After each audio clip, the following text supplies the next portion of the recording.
Ipinanalangin ni Jesus ang mga bata. May mga nagdala ng mga bata kay Jesus upang ipatung niya sa mga ito ang kanyang kamay at sila'y ipanalangin. Ngunit pinagalitan sila ng mga alagad. Sinabi ni Jesus, "Hayaan ninyong lumapit sa akin ang mga bata. Huwag ninyo silang pagbawalan sapagkat ang mga katulad nila ang mapapabilang sa kaharian ng langit." Ipinatong nga niya sa mga bata ang kanyang kamay, at pagkatapos, saya'y umalis. Ang binatang mayaman. May isa namang lalaking lumapit kay Jesus at nagtanong, "Guro, anong mabuting bagay ang dapat kong gawin upang makamtan ko ang buhay na walang hanggan?"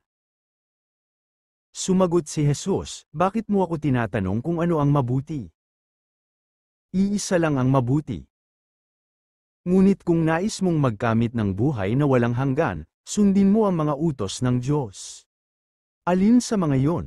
tanong niya. Sumagot si Jesus, "Huwag kang papatay. Huwag kang mangangalunya. Huwag kang magnanakaw. Huwag kang sasaksi ng walang katotohanan. Igalang mo ang iyong ama at ina. Ibigin mo ang iyong kapwa gaya ng pag-ibig mo sa iyong sarili." Sinabi ng binata, "Sinunod ko na po ang lahat ng iyan. Ano pa po ang dapat kong gawin?" Sumagot si Jesus, "Kung ibig mong maging ganap, ipagbili mo ang lahat ng iyong ari-arian at ipamahagi sa mga mahihirap. At magkakaroon ka ng kayamanan sa langit. Pagkatapos, bumalik ka at sumunod ka sa akin." Pagkarinig nito, malungkot na umalis ang binata sapagkat siya'y napakayaman.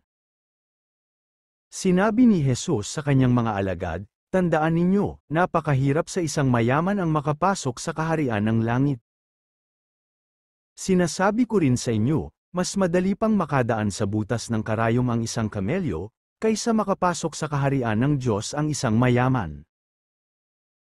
Lubhang nagtaka ang mga alagad sa kanilang narinig kaya't nagtanong sila, "Kung gayon, sino po ang maliligtas?"